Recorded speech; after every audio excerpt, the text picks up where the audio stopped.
casi en empate con útero. Pero por lejos es lo mejor. A ver, la siguiente. Les voy a hablar algo sobre esta bacteria que cambió totalmente la concepción que teníamos en la gastroenterología y la hepatología sobre las enfermedades acidopépticas. Imagínense, se hablaba de que esto es una enfermedad psicosomática, se hablaba de la personalidad ulcerosa, cosas que nunca existieron, ¿eh? Dicho sea de paso, la personalidad ulcerosa nunca existió.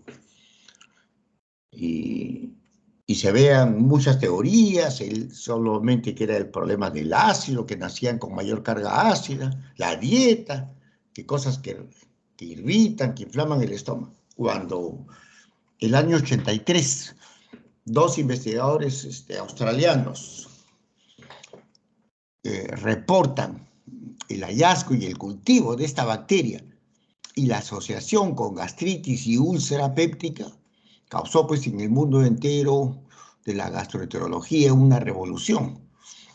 Y hubo, por supuesto, un rechazo mayoritario. Y posteriormente los hechos demostraron pues, que todo esto era cierto. Todo esto era cierto.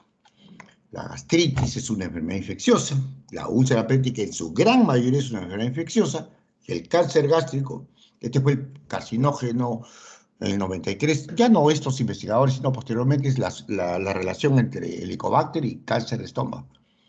Entonces, el Helicobacter, como ya les dije, fue la primera bacteria que estuvo considerada carcinógena, la primera bacteria del mundo. Y luego ya el linfoma. Entonces, todo ha ido variando y hasta hace muy poco había resistencia.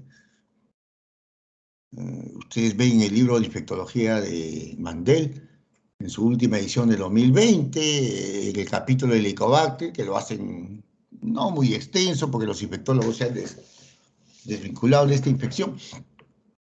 Hablan de como si fuera un comensal, cosa que no es cierta, es un patógeno. Acá se ve microfotografía electrónica es un gran negativo con flagelos en los polos. La siguiente. Está demostrado que el Helicobacter está infectando, no colonizando. No es parte de la flora, como mucho se ha sostenido. A más de la mitad de la población del mundo. Y generalmente la población pobre. Y dentro de los países pobres, a la población que es más pobre, porque siempre las desigualdades son gigantescas. Entonces, y como esta es la causa principal del cáncer de estómago, las naciones ricas, desarrolladas, ricas, casi el cáncer de estómago ha desaparecido. Por ejemplo, en Estados Unidos, en la época de la Segunda Guerra Mundial, la década del 40, el cáncer gástrico era la primera neoplasia en Estados Unidos. La primera neoplasia.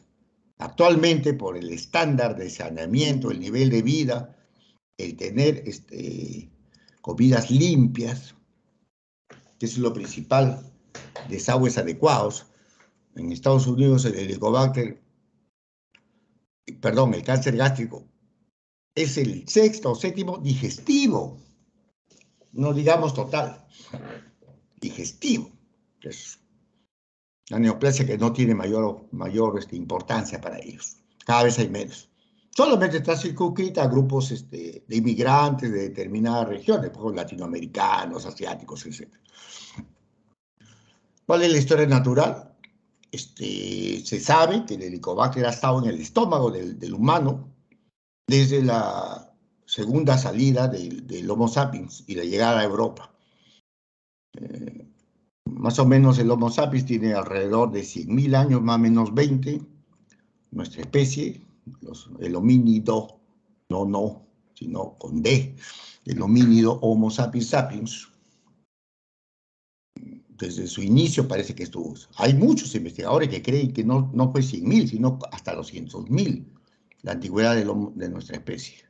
La única especie homínida actualmente que está vigente, que está presente. Ha debido ser muy, muy interesante cuando ocurrió que hubieron 6 especies de homínidos simultáneamente, junto con nosotros también. Es haber sido muy, muy interesante. Entonces, y la convivencia del Helicobacter en los estómagos durante milenios, originó una convivencia, no ha sido gran patogenicidad de la bacteria. Por lo demás, con factores que ahora agravan esta infección no estaban presentes. Uno de ellos, por ejemplo, es la sobrevida de edades muy avanzadas. Entonces, la sobrevida que era corta en edad no daba tiempo a producir los mayores daños de esta enfermedad. Por ejemplo, el cáncer, que es una enfermedad de gente vieja. Entonces ahora se puede trazar los orígenes del Helicobacter de origen europeo, origen africano, origen asiático, indoamericano, etcétera. Se puede trazar totalmente cómo ha evolucionado la bacteria. Ahora, el problema es que esta infección en los adultos jamás se elimina por el sistema inmune del adulto. Hay anticuerpos, hay reacción inflamatoria histológica, células inflamatorias, células inmunes que atacan, pero nunca la elimina. Nunca lo elimina. Puede pasar años y la infección va a seguir si uno no lo trata, no lo erradica. No se elimina. Es causa de gastritis, pero sobre todo de úlcera, cáncer y linfoma. La siguiente. La mayoría va a estar al medio y no va a ser una gastritis intrascendente, que no vaya a haber mayor problema clínico. Algunos harán una gastritis central severa, como hablamos ayer, con hipergastrinemia, hipersecreción de ácido y llegará a la úlcera. Más o menos el riesgo de los infectados es más o menos alrededor de un 15% que alguna vez en su vida eran úlceras. Y a la derecha está el peor panorama, un 2-3%, que harán una gastritis de cuerpo, que irá a la hiposecreción de ácido, a la atrofia y a la úlcera. Y lo que es peor, riesgo de cáncer. Es el peor curso. Uno puede ir de la izquierda a la derecha, pero no existe evolución de la derecha a la izquierda, de mi derecha a la izquierda en el cuadro que le publico. Ahora, el que una enfermedad infecciosa, la mayoría no haga enfermedad, eso no es ninguna novedad. Eso ocurre con todas. La tuberculosis, para poner un patógeno reconocido, la gran mayoría no hace ninguna enfermedad clínica. La gran mayoría. La lues, la sífilis, la gran mayoría no hace enfermedad. Tiene la infección y no hace enfermedad. Y nadie va a decir pues, que la tuberculosis no es patógeno, o que la lues y la sífilis no es patógeno. Sería ridículo, ¿no? Que alguien diga tuberculosis no es patógeno. Es un comensal. Entonces, esa aseveración de que la mayoría tiene Helicobacter, no pasa nada, todos tenemos, no, eso es completamente erróneo y parece que el que habla así no sabe nada de enfermedades infecciosas y de medicina. La siguiente. La medicina no es opinable, la medicina son hechos y todos los hechos se basan en evidencias. Acá no es que yo creo, y tampoco es democrática, el conocimiento no es democrático, la mayoría no tiene conocimientos. El conocimiento es antidemocrático. No hay nada más antidemocrático. Por eso es que las democracias fallan. Porque se basa en un principio que la mayoría decide y la mayoría siempre, con excepciones, elige mal. Con excepciones. Es raro que elija bien la mayoría. Bueno, si ustedes son cristianos, ya van a ver, pues hasta la Biblia dice que el gobernador de Judea, Poncio Pilato, se le ocurrió ser medio ateniense, medio democrático, a ver quién es el culpable, y la gente, por supuesto, condena al que no es culpable, porque así es la mayoría. Eso es lo normal. Si uno está con la mayoría, preocúpense. Si ustedes piensan igual que la mayoría, preocúpense, porque, Dios mío, estar en la masa de la mayoría es bien riesgoso. El Helicobacter es una bacteria extracelular y se ve fácilmente como está acá en el cuadro, en la flecha, inclusive hasta con hematoxina eosina, con coloraciones de hierro donde se observa mejor. Pero, o sea, ahora sí, fácilmente diagnosticable.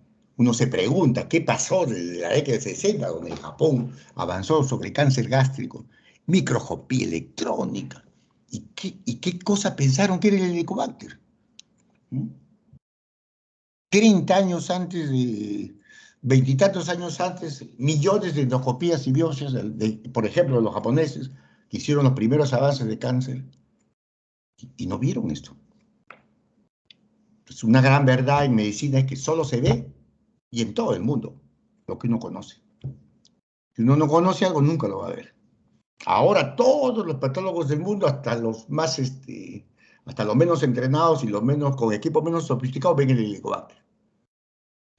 Y los grandes centros gastroenterológicos que estudiaban el estómago nunca vieron esto, o si lo vieron, lo malinterpretaron, o qué creyeron que era, no sé, contaminantes, qué sé yo.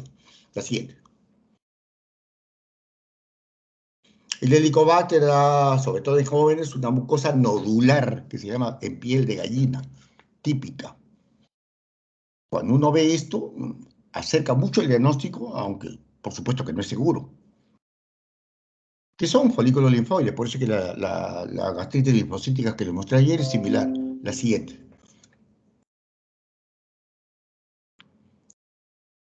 Por supuesto que el riesgo de infección es el nivel socioeconómico. Entonces, en el mundo entero, el hemisferio norte tiene mucho menos helicobacter y mucho menos cáncer de estómago que el hemisferio sur. La pobreza está en el sur, no en el norte. En el norte está la riqueza, con excepciones, por ejemplo, Australia, ¿no? Australia es Nueva Zelanda. Entonces, la riqueza está en el norte. Entonces, el riesgo de infección depende del nivel socioeconómico. Se transmite, definitivamente es una infección fecal oral y se transmite por personas, pero todavía hay situaciones que no se sabe bien cómo se transmite. En el Perú se ha encontrado en niños y se sabe que se transmite mucho por el vómito, más que por la diarrea. La siguiente. Una madre le transmite al bebé lactante. Cuando se infectan ambas, la madre puede infectar al bebé y tienen la misma variante, la misma firma genética. Y no con el papá, sino con la mamá. Y no se demuestra, a pesar que hay algunos reportes que se han encontrado en la placa dental, no se demuestra una transmisión por beso, ni por sexo, ni por nada. No se demuestra. Más que todo en un hogar, cuando tienen uno helicobacter, los demás es muy probable que tengan, pero no es por eso, es por las comidas, por los hábitos, etc. Lamentablemente el agua ha sido un medio de contaminación en el Perú, demostrado en los 90s. Y nuevamente se ha encontrado el agua en el 2019, en un estudio peruano, se ha encontrado evidencias de Helicobacter pylori, Helicobacter pylori y muchas muestras de caños de sedapal de lince. La tasa de infección, cuando se empezó a estudiar en el Perú, en la década, a la mitad del 80, se ha encontrado que teníamos 70-80% costa, sierra, selva por igual. Pero siempre hay más lesiones preocupantes tipo atrofia, metaplasia, displasia en la sierra y más cáncer en la sierra. El cáncer gástrico es de sierra más que de costa. De sierra más que de costa. Y es más rural que urbano. Más rural que urbano. Así es el cáncer del estómago de nosotros. Entonces, esto, algunos hasta el día de hoy, esto fue de la década del 85 para adelante, entonces, todos tienen. No, pues eso ya no resiste la menor, la siguiente. Entonces, la pregunta que siempre hace es, ¿se transmite? Sí, pero eso no significa contagio, comen lo mismo, la misma fuente de alimentos, la misma agua, los mismos hábitos, van a comer a los mismos sitios, entonces. Pero usualmente cuando alguien es positivo, los demás suelen ser positivos. Y viceversa, cuando alguien es negativo, los demás también lo son. La siguiente. En los países desarrollados el helicobacter está disminuyendo progresivamente y en algunas naciones prácticamente se ha desaparecido. Casi ha desaparecido. Pero tienen el problema de los migrantes. Los países ricos no se libran del problema porque hay una verdad, que la gente va a donde hay mejores condiciones de vida. Eso es desde hace milenios. Donde hay más condiciones, mejores condiciones de vida, mejor economía, la gente migra. No hay forma de pararlo. No hay forma de pararlo. Si no, pregúntale a Fidel. Bueno, a Fidel Castro ya no lo pueden preguntar porque está muerto, pero pregunten a los cubanos. Cuando hay mejor nivel de vida, van a salir como sea. Como sea. Y ahora los países ricos no solo tienen el gran problema de la migración legal e ilegal, la mayoría, para buscar un estándar de vida mayor, sino también tienen el problema de los refugiados. Los refugiados. Hay refugiados hasta en Finlandia, hasta en Suecia, sirios, por esa guerra atroz que tiene años y que nadie le ha dado importancia. Dicen que ahora la importancia de Ucrania es porque la gente es blanca. Aquí en eso dicen que hay racismo. Se preocupa porque es Europa y son blancos. Cuando son millones que están peleando en el Yemen, por ejemplo, la mayoría de población, incluyendo ustedes, no tienen ni idea de cuántos años está la guerra del Yemen.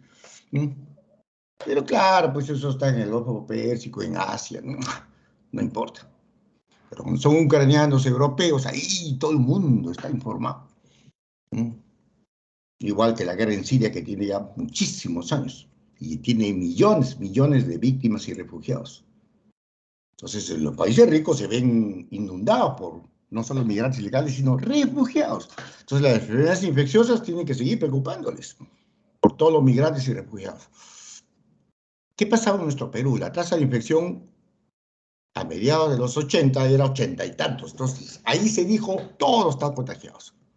Pero fue bajando en el 90, 65 y en el 2002, 58.7%. Y fíjese que en el 2005, un estudio del Policlínico Peruano-Japonés en Jesús María quiso ver si la gente con etnia japonesa pura,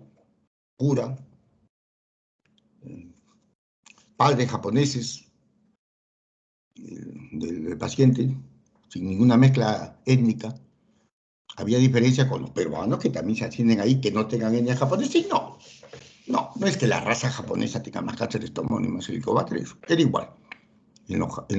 Con ascendencia, todos son peruanos, pero unos con ascendencia japonesa, etnia japonesa, me refiero con ese japonés. Y este es un estudio, y acaba de salir otro igual. Me he olvidado de ponerlo. Acaban de publicar otro igual. Pero este es similar. Este es un estudio del 2019 hecho en Lima, en la clínica angloamericana, la de San Isidro, la que ha ido todo, Cuchique, la que ya iba Nadine Heredia, la clínica angloamericana, donde a cientos de dispépticos se les hizo biopsia, fueron sometidos a endoscopía para estudios por su dispepsia, y se encontró 29% de helicobacter, y esto que es un hospital del MINSA, 54%. No sé si los términos que pone el investigador de clase alta, no sé a qué se refiere con alta, ¿no? Bueno, económicamente, un barrio económicamente más privilegiado, pues San Isidro, que contra el Hospital del MINSA, y claro, lo que cuesta acá una endoscopía, tiene que tener mejor economía, pero eso de alta y baja, no sé hasta qué punto sea correcto esos términos, pero así pone el investigador. Y se ha hecho uno más en la clínica Delgado, donde también se ve algo similar. Entonces depende del nivel socioeconómico. Y en esta clínica Delgado, comparando con hospitales, pues es diferente. Entonces, aún dentro de un país pobre como el nuestro, un país subdesarrollado, nosotros no estamos en ningún vías de desarrollo. Ya les he dicho que en Latinoamérica todos son eufemismos, todo el mundo habla mal, habla bien, pues, ¿no? Ya adulto mayor, que no se debe decirle viejo, anciano, es un insulto. Así es todo. Entonces, eso definitivamente, dentro de nuestro país que está en desarrollo, eso de en vía de desarrollo fue un invento para que no nos sintamos mal. No estamos en ninguna vía de desarrollo en Perú, en ninguna vía de desarrollo. La primera cosa para que un país esté en vía de desarrollo es la educación.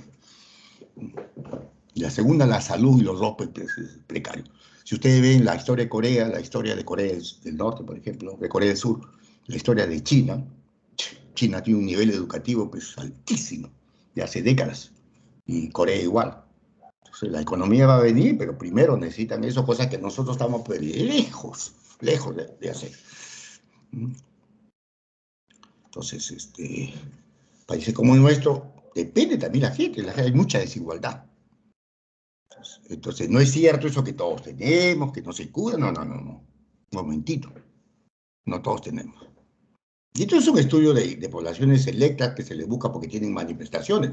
Posiblemente si agarraran, qué sé yo, pues todo San Isidro, toda la población, hasta la cifra debe salir hasta menos que esta. La siguiente.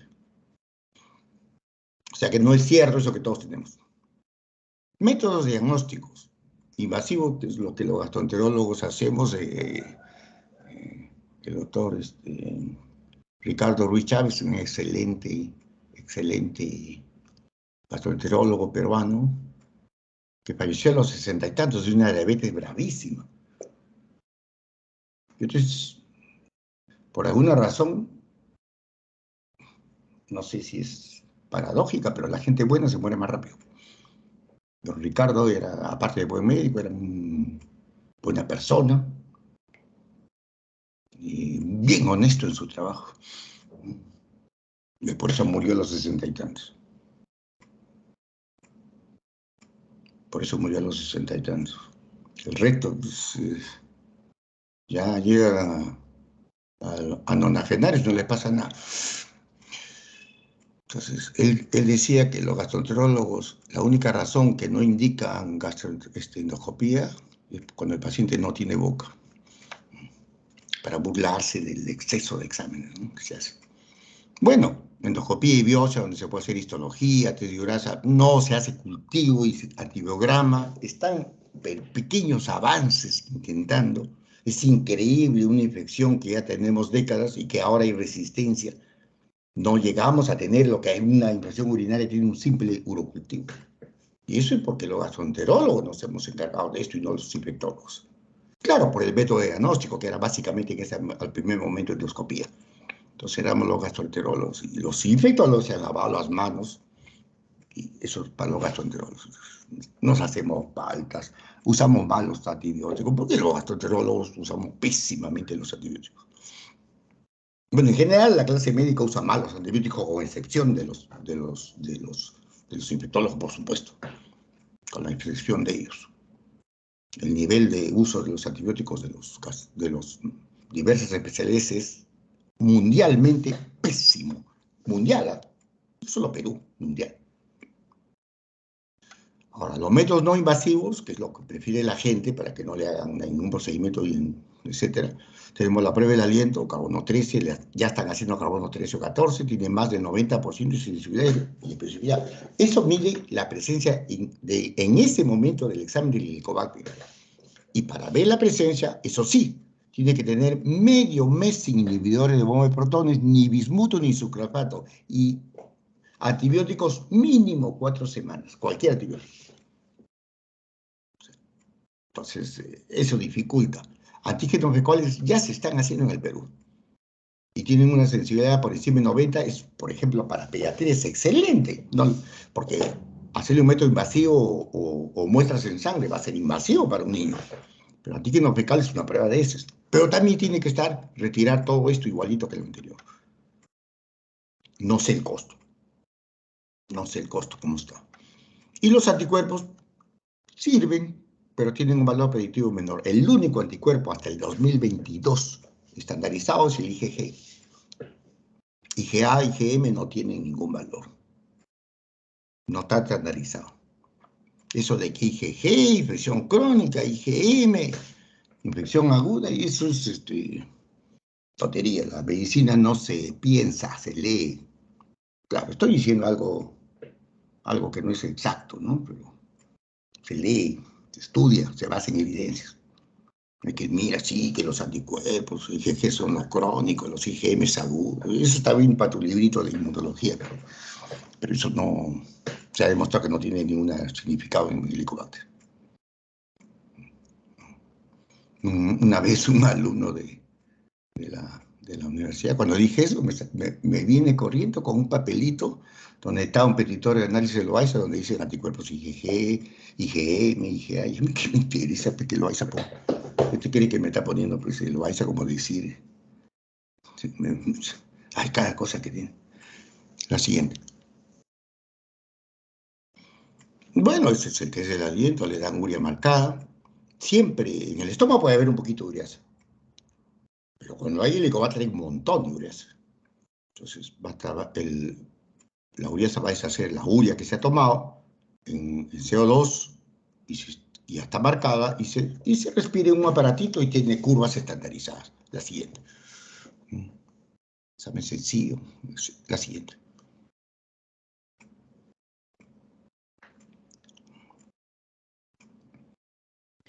El carbono 14 es más barato, pero ya están haciendo en Lima carbono 13 es un poquito más caro.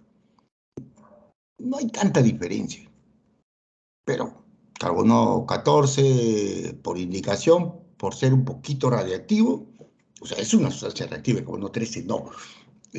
Implica que no se lo den a ninguna mujer en etapa reproductiva y a un niño pequeño en crecimiento. La siguiente, señorita Denise. Y simplemente lo dejo del libro del Reino Unido de Kumar, donde solo los anticuerpos, pero hasta el 2022 solo anticuerpos IgG. No se ha estandarizado, ni se aceptan IgM ni IgA. ¿Por qué Roy en su laboratorio pide para IgM y IgA? No lo sé, porque no saben. ¿Por qué lo hacen? No sé. Me interesa. Si en el Perú me pongo a pensar por qué los demás hacen algo, me muero. Pero esto está en el libro de Kumar, pero no es necesario porque está en todos sitios. La siguiente.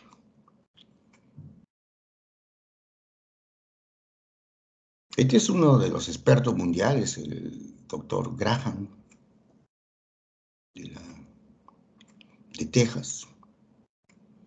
El doctor Graham es el editor principal de una revista que se llama Helicobacter. Y es uno de los, agarren 5 mejores en el mundo de Helicobacter. Está él. Y en una entrevista dice que le pregunta cuál es su lámina, su preferida. Y esta es la preferida, donde el Helicobacter número 1 lo está poniendo como patógeno. Y se ve pues como un reptil con los dientes de un depredador, como una serpiente venenosa. Entonces, número 1, concepto, el Helicobacter es patógeno, no hay dudas. Número 2, siempre que se determina, se elimina, siempre.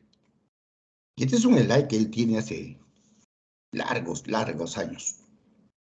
La última reunión de expertos en Helicobacter que ha pasado hace unos mesecitos, todavía no llegan al año, creo, a todos los expertos mundiales de todos los continentes que se han reunido, han acordado que siempre que hay Helicobacter debe eliminarse.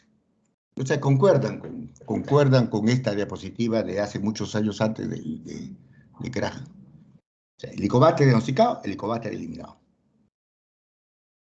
Entonces, la reunión mundial de expertos acuerda eso. La siguiente.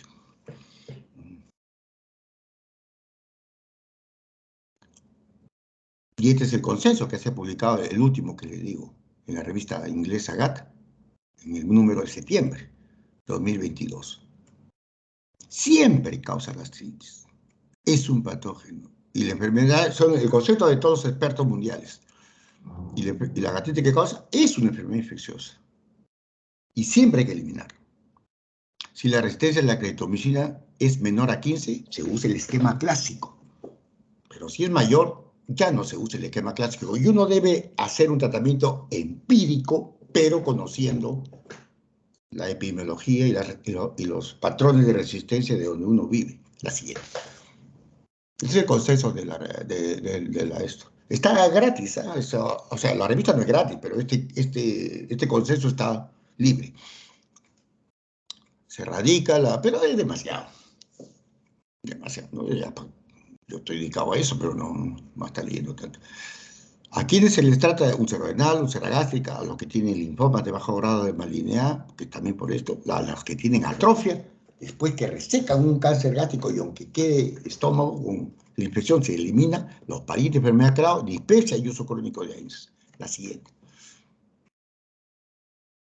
El esquema clásico solo cuando la sensibilidad es baja, que por supuesto en nuestro país no ocurre.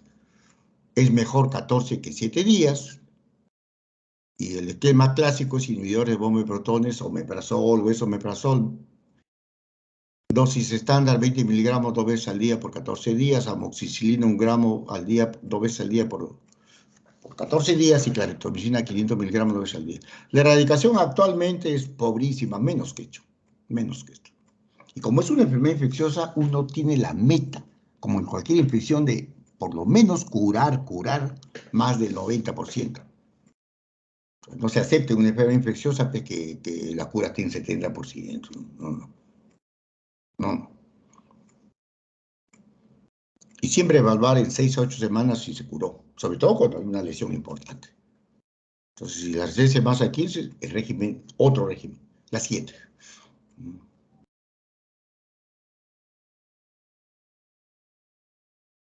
O sea, esos packs no sirven, ningún pack que venden en el Perú. Bueno, yo dejé de usarlos en 2015. Ya dejé de usarlo, pero me molesta cuando hago algo por lo que estoy observando, ¿no? Y cuando no he tabulado datos. Me molesta, ¿no? Me molesta, pero ya desde el 2016 yo uso esquemas alternativos. Cuando esto salió el 2017, 2018, este cuadro, ya, ay, porque me interesa basarme en datos, no me gusta ser empírico. A pesar que no sé a quién se le ocurre que dice que la gente que es mayor, ellos no usan evidencias. Eso sea moderno, lo cual no es cierto. No es cierto. Este estudio demostró, hecho en Lima, amoxicilina 32% de resistencia. Esto es raro, porque en ninguna parte del mundo ocurre esto. A pesar del mal uso de la amoxicilina. Claritomicina 35, pues o sea, el Perú no debe usarse. Pues yo, como digo, del 2015 dejé de usar los packs. Hace 7 años. Tetraciclina 3.9, buen elemento. En el mundo tampoco hay resistencia a la tetra. Levo, bueno, las quinolonas siempre se llenan de resistencia. Metronidazol siempre también. Y rifampicina, resistencia. La siguiente. Y esto ha salido posterior, otro estudio, como este, en la revista del Instituto de Salud del Perú, donde la claritomicina tiene resistencias 52%. Claro, ni hablar. Levofloxacino 45.5. Metronidazol 29. Repite más o menos lo anterior, pero acá sí sale lo lógico que hay en el mundo entero, amoxi. En el mundo entero pasa eso, a pesar de la resistencia de la amoxi para otras infecciones, pero no para el Helicobacter. Es una rareza, pero así es el mundo entero. Entonces esto está más conforme. O sea, ¿qué podemos usar en el Perú? Inhibidor de bomba de protones, bismuto, tetraciclinas.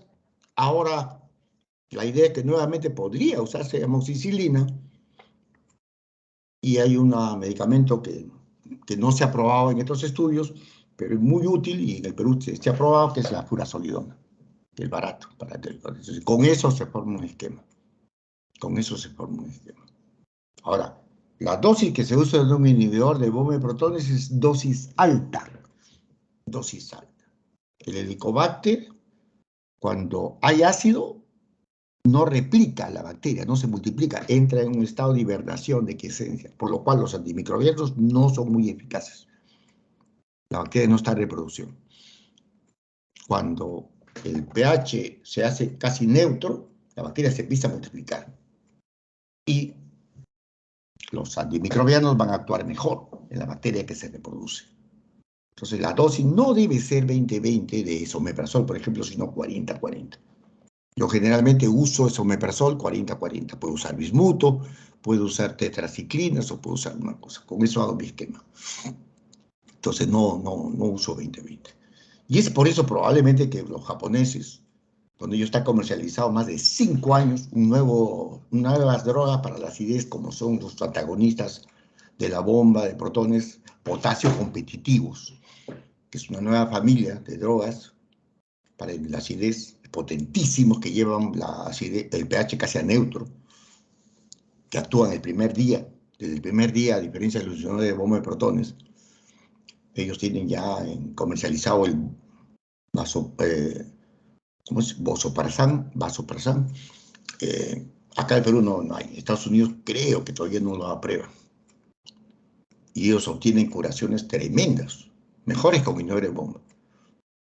Bueno, la acidez la manda casi a cero. Entonces, para terapia de Helicobacter sería una buena droga para la acidez.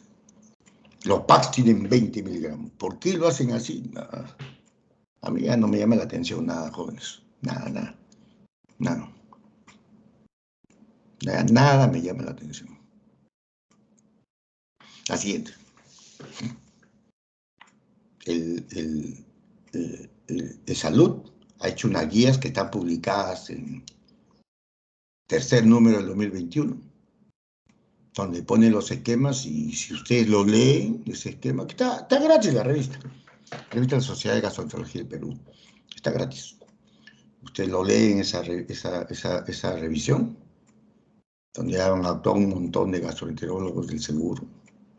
Y cuando concluyen, el primer esquema que ponen es el esquema clásico de claritromicina. Ay, Dios. El seguro tiene excelentes gastroenterólogos. Pero uno de ellos, que es una autoridad mundial del seguro social, no está ahí. No lo han puesto.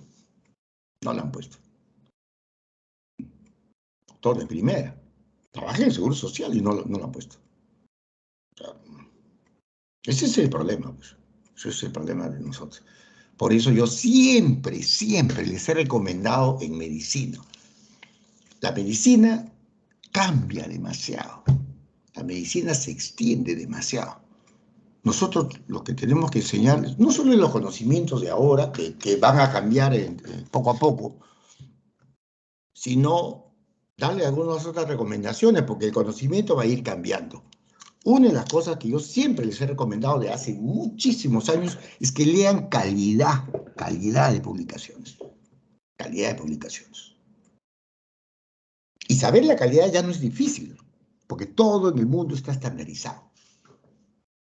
Si ustedes quieren ver cuál es el libro de medicina interna de más calidad, y está con puntaje matemático, donde se han visto varios factores y donde han opinado cientos de especialistas del campo, por ejemplo, de medicina interna del mundo entero.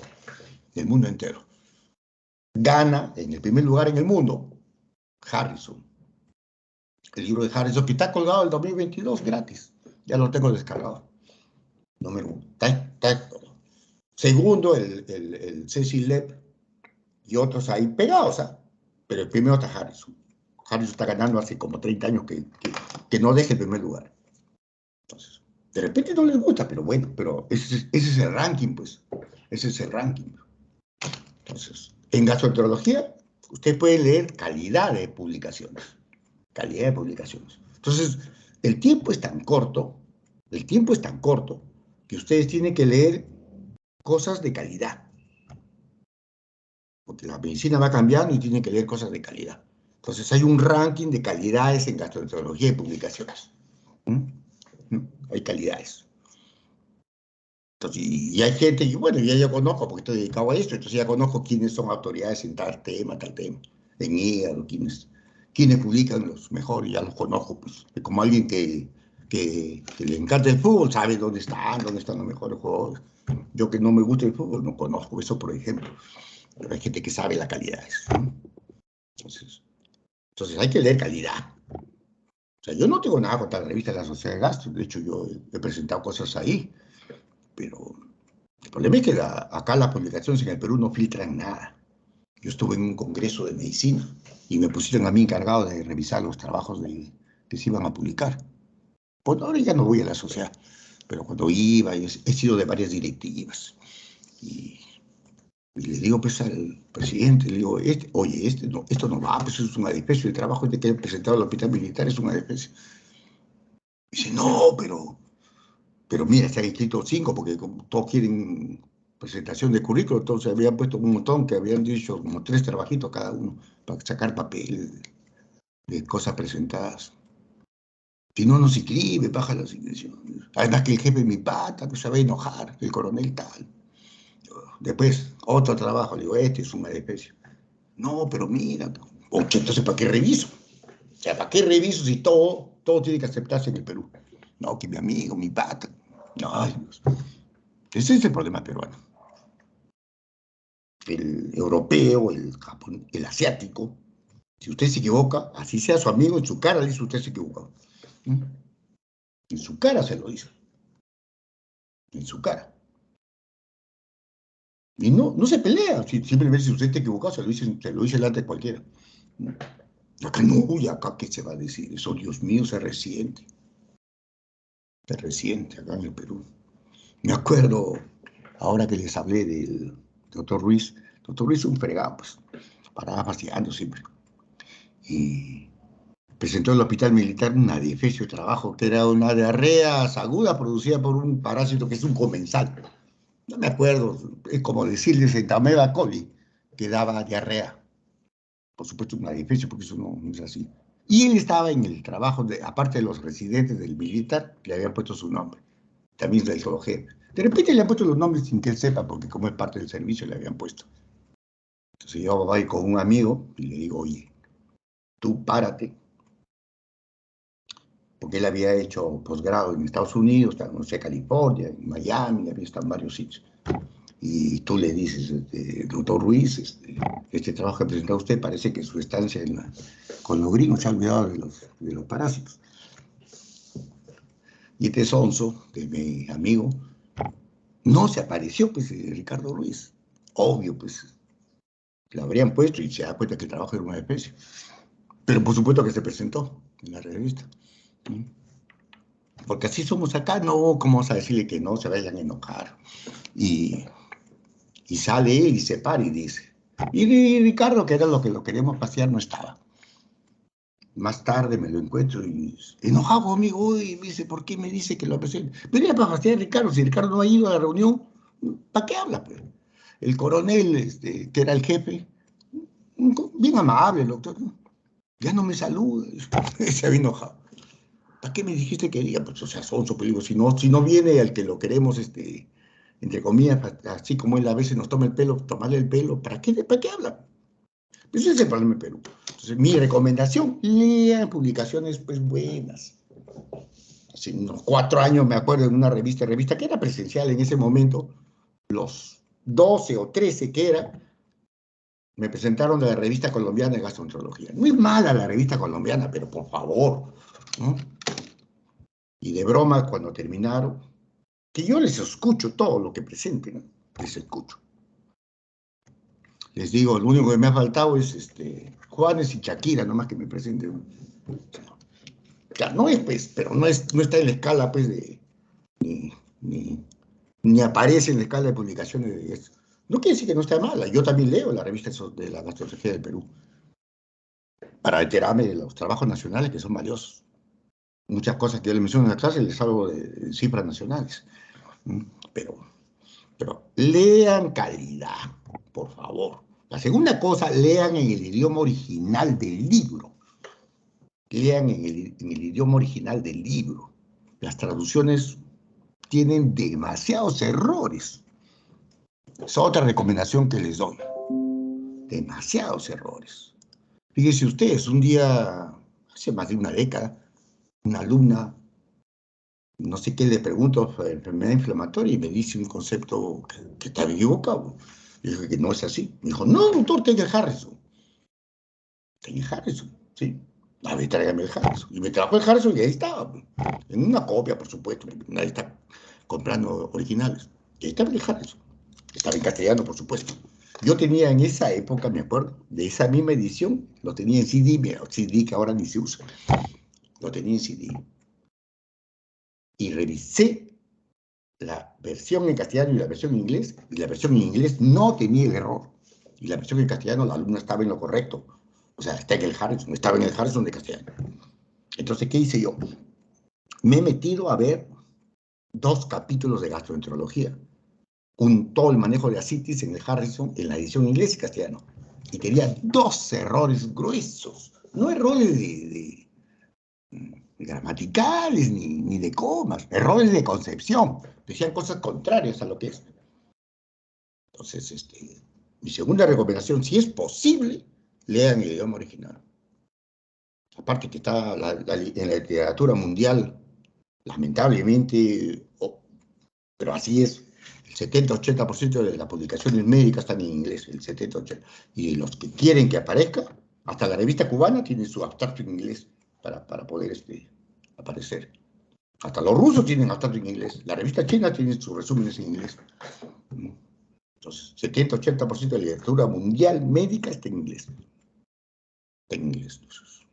El idioma original. Después he revisado otras publicaciones inglés y castellano en las traducciones y hay grandísimos errores. Por ejemplo, leí sobre encefalopatía hepática un capítulo en una clínica gastroenterológica de Norteamérica. El mismo capítulo lo leí en castellano e inglés, comparando que el de castellano tenía errores que no tenía la versión original inglés. Y fíjense esos libros de calidad que pasan por revisores, ¿no? Pasan por varias revisiones, tienen errores. Pues la segunda recomendación es lean en su idioma original y lean calidad. Calidad. Bueno, claro, ustedes son libres de leer lo que sea, pero la costumbre es leer calidad. La recaída no es tan frecuente, ahora baja de 10. ¿Por qué lo dejo diapositiva del 2003 peruana? Porque este es un estudio que se hizo con apoyo del extranjero, en 252 pacientes que vivían en Pampa de San Juan, un asentamiento humánico muy, muy pobre, donde la recaída fue altísima. No tenían agua ni desagüe. Usaban cilindros para almacenar agua. ¿Y por qué lo pongo? Porque el 80% eran distintas cepas y solamente un 20% era recurrencia de la misma cepa.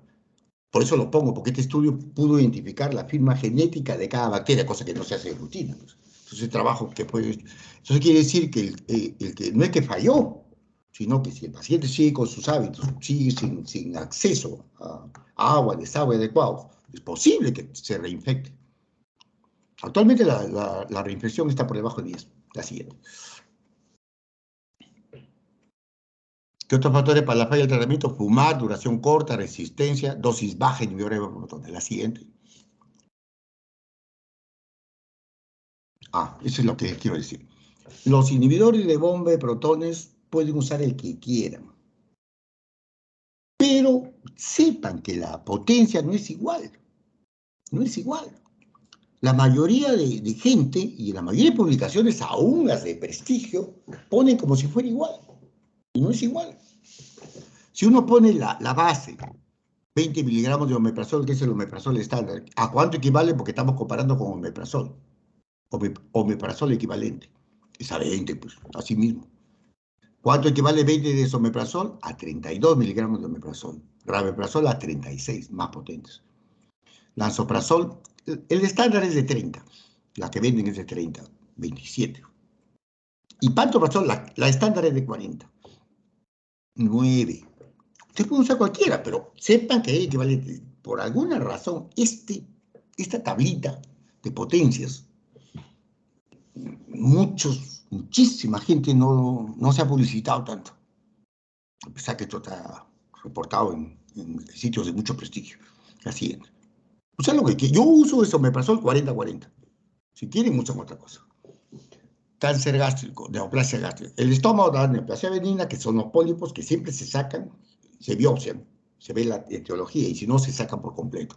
Y cánceres. De los cánceres, 90% son adenocarcinoma. El resto siguen linfomas, metástasis al estómago, hay melanomas negros metastásicos al estómago y tumores de tejido conectivo. La siguiente. Es la tercera neoplasia causando muertes en el mundo. El cáncer de estómago. Lamentablemente, pues estas muertes no son en los países ricos, por eso es que no se le da tanta importancia. Es más frecuente, el cáncer de estómago es una enfermedad de hombres.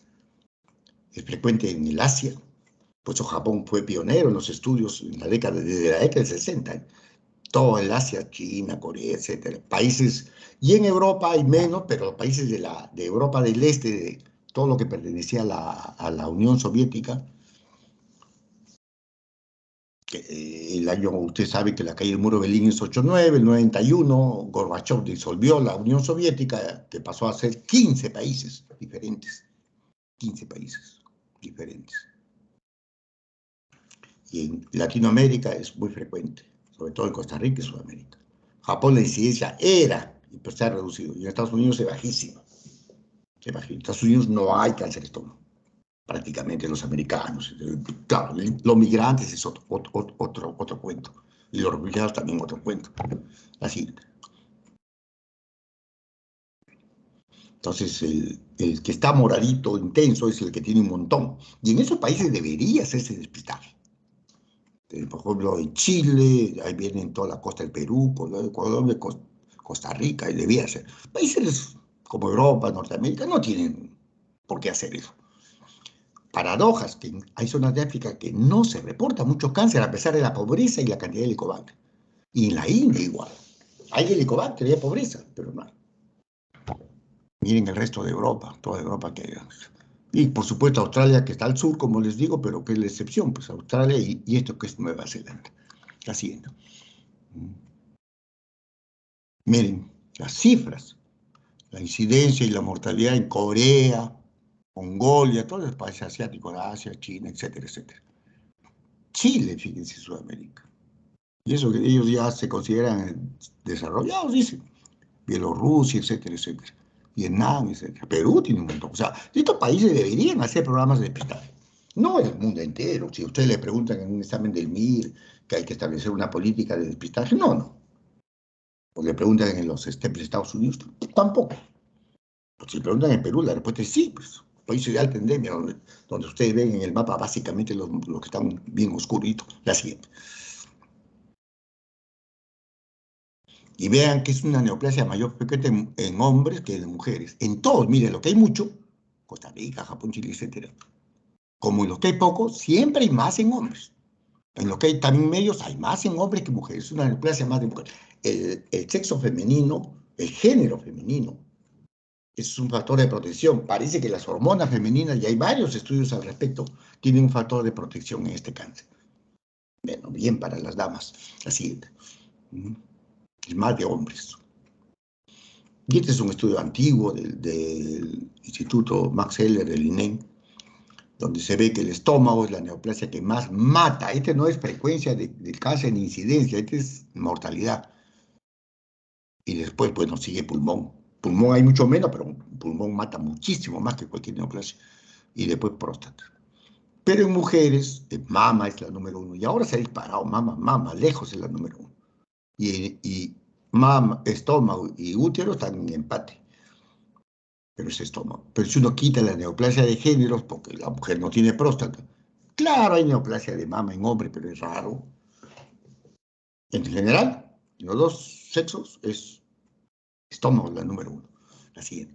Y no tenemos un programa de depistaje. La siguiente. ¿Está bajando? Sí, está bajando. Aún en nuestro Perú está bajando. La siguiente. Y miren, la mucosa normal puede ser una gastritis superficial, factores de la dieta, alimentos muy salados, pero eso es dudoso. Más que todo, la sal es un marcador de pobreza y que no tienen métodos para almacenar alimentos, para conservarlos. La refrigeradora es lo ideal, pero desde hace milenios se sabe que cuando un alimento se sala, se conserva. Entonces, hay zonas donde comen pescado salado, carne salada, aquí en el norte del Perú, ¿no? Carne salada, carne seca, por preservación. Y esto va a llevar a gastritis crónica profunda, pero cuando hay atrofia ya se llega a lo que se llama el punto de no retorno. Hay sobreproducción de bacterias con nitratos y van a pasar a esta escala de metaplasia, displasia y por último cáncer. Cuando se llega a atrofia ya se habla de lesiones que no necesariamente van a regresar. Hasta ahí es una infección con gastritis, pero no se le debe decir tampoco asustarlo de que ya está con una lesión precancerosa, porque no lo es. Si no hay atrofia, o metaplasia, no se puede hablar de precancerosa. La siguiente. Otros factores de riesgo, la cirugía, los pólipos, la úlcera gástrica, les dije un 3%, historia familiar, básico, sangre tipo A y tabaquismo, alcohol no, tabaquismo sí, la siguiente. La escuela japonesa en la década del 60 diseña este programa de pistaje, que ellos lo empezaron a hacer con radiología y con endoscopías. El cáncer gástrico temprano, precoz o incipiente, aquel que compromete mucosa, o también mucosa y submucosa, inclusive puede tener ganglios. Es un concepto solo aplicable para estómago. En nuestro Perú, ese concepto de diagnosticar en etapa curativa se hace en menos del 10%. Y felizmente se hace igual en pobres y ricos. Se ha evaluado MINSA, de salud, fuerzas clínicas y fuerzas armadas y es similar. ¿Por qué? Porque no hay prevención en ningún sitio. La sobrevivir es muy mala con la cirugía. En estos casos, aún tempranos. En los países que hacen depistaje como Japón, Corea, la sobrevivir más del 90%. Incluso cirugía endoscópica.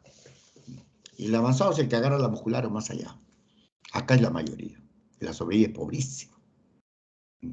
Eso se debe no a los aparatos, que cada vez son mejores, a los endoscopios, los gastroenterólogos actuales son mucho mejores que nosotros. Se debe a que los pacientes llegan tarde. ¿Por qué? Porque no hay despistaje. La siguiente. Entonces, la escuela japonesa detectaba esto con radiología o endoscopía. Tipo 2, superficial, subdividido en partes. Tipo 1, elevadito, una lesión elevada como un polipito. Tipo 3, excavado como una ulcerita. Este es el más común. De repente porque da síntomas dispépticos y combinaciones. Y se puede detectar. La escuela japonesa demostró que depistaje. ¿Cómo hacían el depistaje ellos? Por barrios enteros, por edades, a toititos, tengan o no tengan síntomas. La siguiente. Y bajo tremendamente el problema. Y nosotros tenemos la mayoría tipo de esta clasificación de Borman 1, que es masa exofítica, Borman 2, masa ulcerada, y las peores, el 3 y el 4, que son las formas infiltrantes ulceradas o infiltrante pura. La siguiente. Las de abajo, las dos de abajo son las peores. Las peores. Las formas infiltrantes. La siguiente. En realidad debería hacerse depistaje no necesariamente por síntomas, aunque el cáncer precoz generalmente puede también dar síntomas.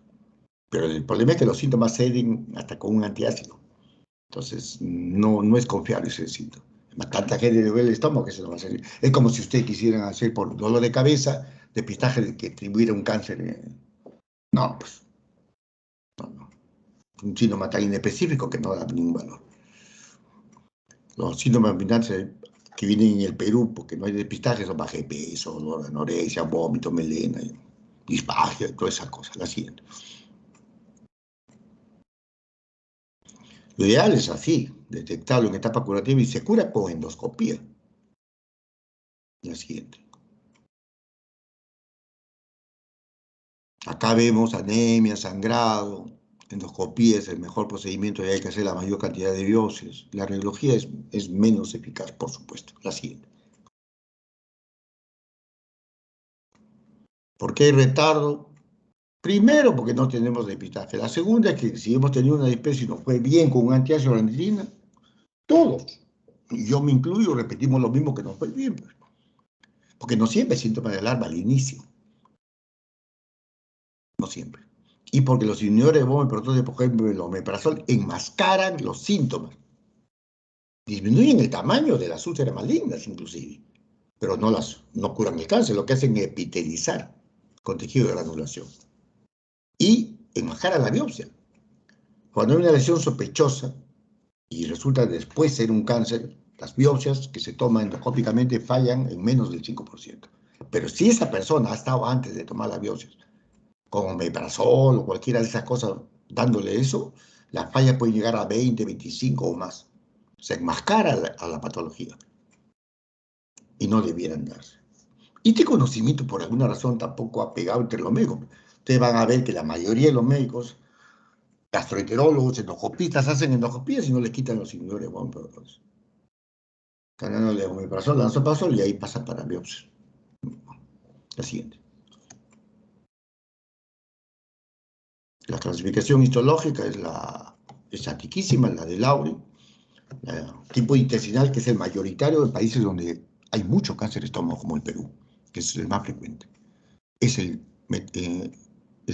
Surge epitelio metaplásico por inflamación, se presenta más en varones mayores, mucho factor ambiental y da metástasis hematógeno. Y corresponde a Bormann 1 y 2, y el pronóstico no es tan desfavorable.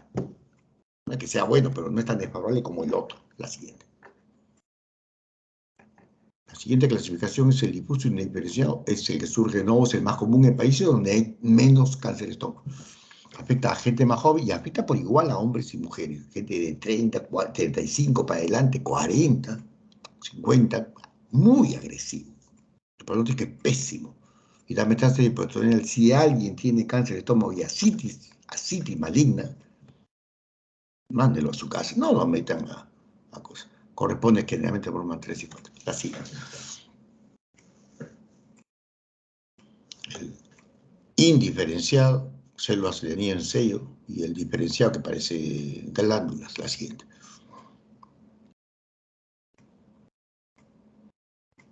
Prevención, eliminar el helicobacter. Hace ya décadas que se está trabajando en vacunas, y se está trabajando en vacunas terapéuticas.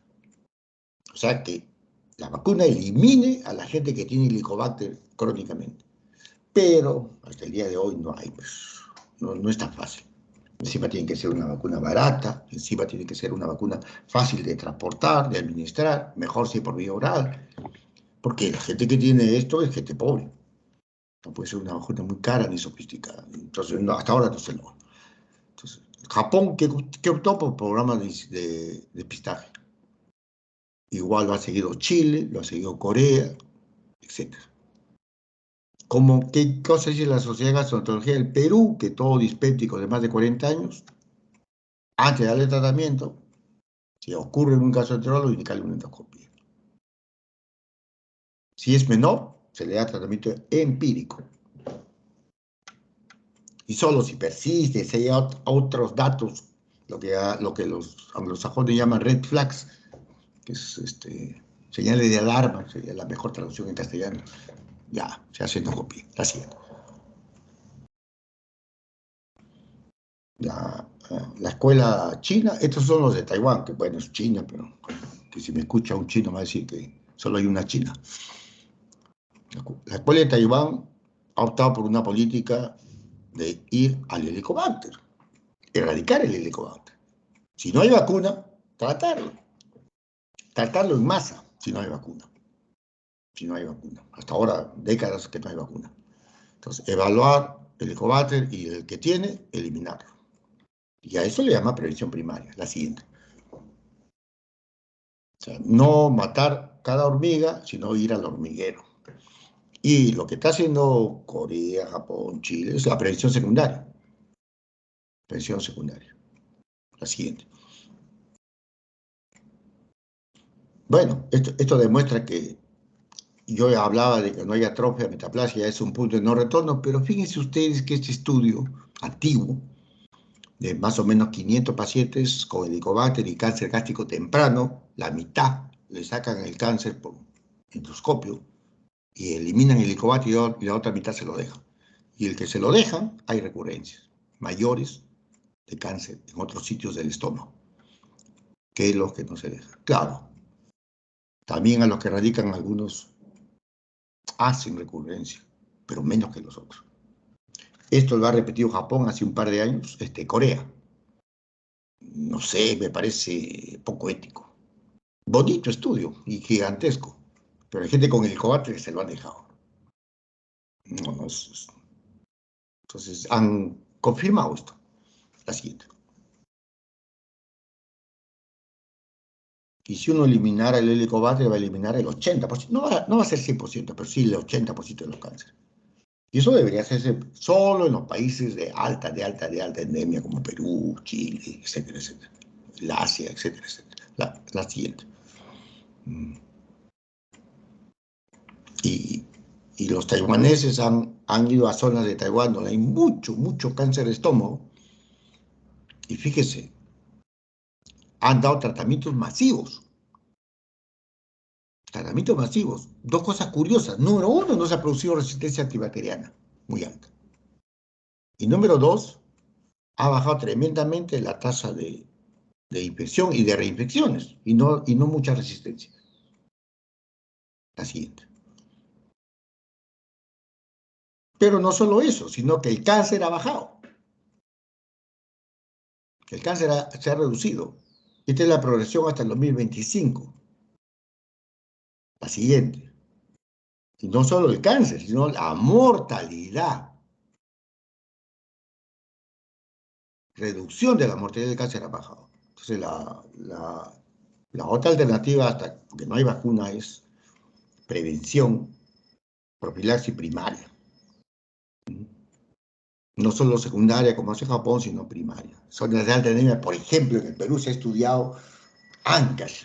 La sierra de Ancash tiene una frecuencia de cáncer de estómago increíblemente alta. Que algunos gastroenterólogos ya se empiezan a pensar que las minas y la contaminación es una barbaridad. Una gastroenteróloga de Aguaraz, donde ven gente de toda la zona de la sierra de Ancash, inédito. La primera causa de hemorragia del sistema de alta es cáncer gástrico hemorrágico ulcerado. Eso no ha ocurrido ni siquiera en los países más endémicos en el mundo. Se encuentra en Ancash. Otra zona bien estudiada ha sido la Sierra de la Libertad, donde la incidencia de cáncer es varias veces más que la costa. Entonces, ahí se podrían hacer en estas zonas, aún en nuestro país, estudios piloto para ver la táctica de tratamientos masivos. Entonces, una cantidad de cáncer tremenda. Cosa que es frecuente, por ejemplo, en Colombia, en la costa, hay mucho menos cáncer que en la sierra. Mucho menos cáncer en la sierra. Entonces, es otra cosa interesante. La siguiente.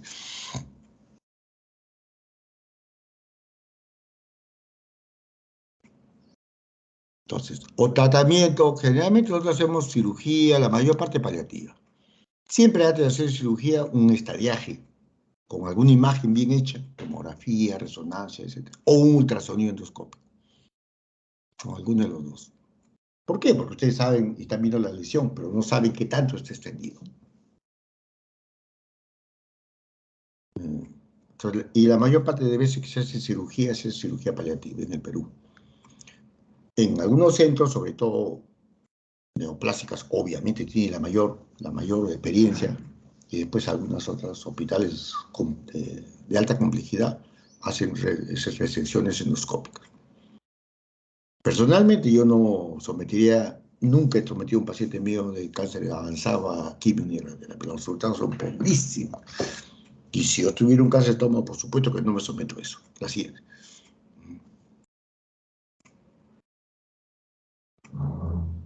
Se saca endoscópicamente alguien que tenga entrenamiento, Revalliate, Almenara, Loaiza, de algunos sitios privados, y sobre todo el INEM, obviamente tiene la mayor parte de casos reportados, más de 100, tienen la experiencia con esto. Hay que sacarlo completo y sobre todo lesiones elevadas. La siguiente. O se diseca, o se resecciona, o hay disección. Lesiones planas, deprimidas, no deben hacerse. Bueno, salvo gente, yo le he visto hacer alcancé a ver a uno de los grandes de la endoscopía en el mundo, que es un indonesio, que se ha regresado a Yakarta, está viviendo en la capital de Indonesia, en Yakarta. Sohendra. Ese es un privilegiado, pues no sé. La fábrica de endoscopios Olimpo, que es la más conocida, fabricaba instrumentos que a él se le ocurrían o diseñaba de acuerdo a las necesidades que él veía en los pacientes. Y era dirigido por muchos años un centro de endoscopía terapéutica en Alemania. En Alemania. Sohendra. No sé por qué razón se retiró, se fue a Indonesia. Lo vi acá en Lima. Él sacó una lesión deprimida, que eso no está en las indicaciones. Y prácticamente sacó todo el cáncer y se fue hasta la cavidad abdominal en las pantallas que nos veíamos lo que él estaba haciendo endoscópicamente. Se veía la cavidad abdominal, se veía el epíplon, se veía todo. movimiento de los intestinos. Lo cerró con clips y no le pasó nada, el paciente salió bien. No le pasó nada. Pero bueno, está hablando de ustedes y una persona, no conozco a nadie en el Perú que se atreva a hacer eso. Pero eso genera una cosa especial. Para que los alemanes pongan a alguien como director de su programa de, de endoscopía terapéutica en un centro altísimo, y cuando se retiró y se fue a Indonesia, su país de origen, pusieron los alemanes que el día que él quisiera regresar, las puertas abiertas en cualquier centro, no solo el que está ahí, sino cualquier centro de Europa. Entonces, para que le digan eso a un indonesio, ya te imaginas. Pero eso es gente privilegiada, pues. Gente privilegiada que nace de vez en cuando. Yo lo vi, pues, se fue a la cavidad abdominal. Los más agresivos, Isogendra lo es, de base no es gastroenterólogo, es cirujano. Y esa es la ventaja. Por ejemplo, si el paciente no puede solucionarse endoscópicamente, ya está en la forma que solicitan su permiso. Entran y lo solucionan con la laparoscopía, cirugía laparoscópica. Lo solucionan. Que la mayoría de estos cirujanos, de estos gastroenterólogos así, súper agresivos, son de formación cirugía, cirujanos. Él es cirujano de abdomen. Bueno, interesante, ¿no? Interesante, bueno. Bueno, el cirujano es más agresivo que lo que hacemos, ciencia clínica, por definición. A ver, jóvenes, ¿algunas preguntas? Con gusto, con gusto. Me imagino que hay varios, del Helicobacter, cosas que han visto, que hasta los han tratado a ustedes o a algún familiar que han visto hacer.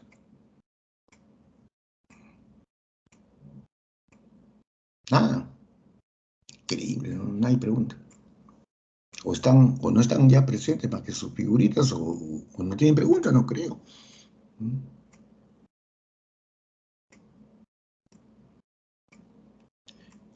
Doctor, en caso de pacientes,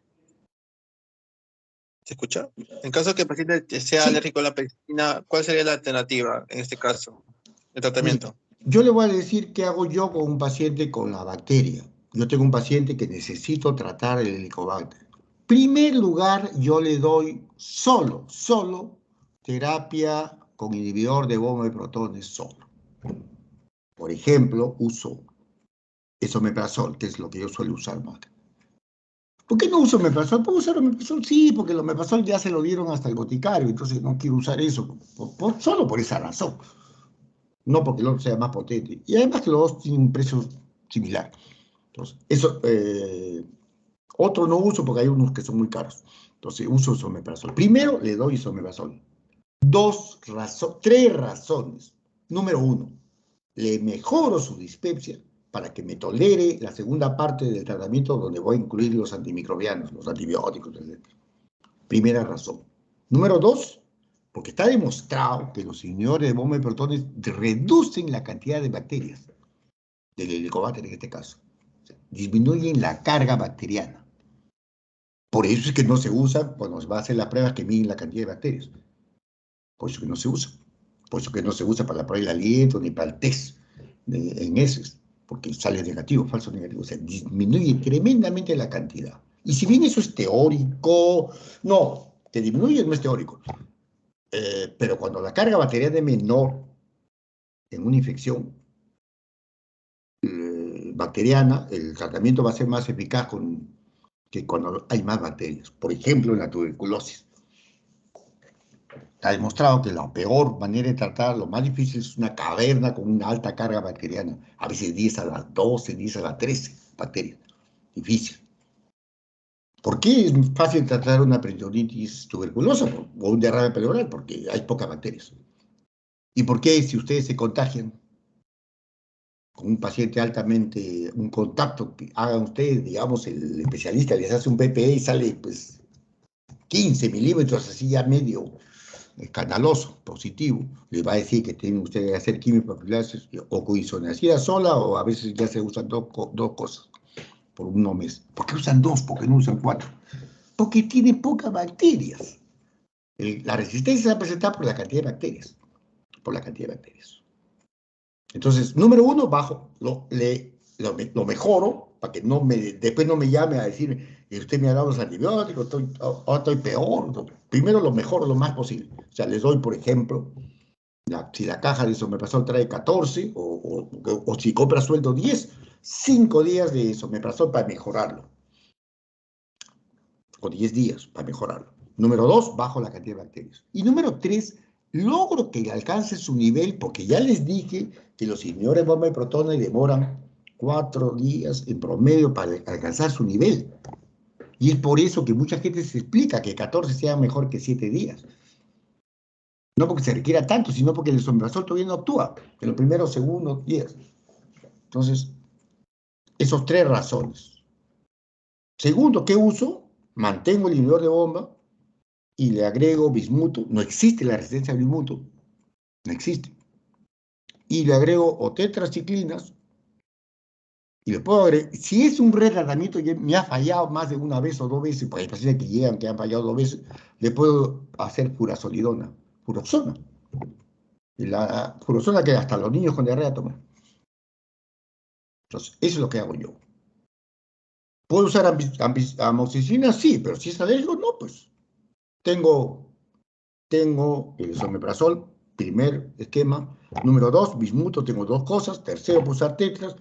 Y si es una falla de tratamiento que fallan de varios, puedo usar o amoxi, pero en el caso que usted me pregunta, no, pues si es alérgico, ¿para qué me va a hacer problemas? Tengo la furoxona, la furazolidona.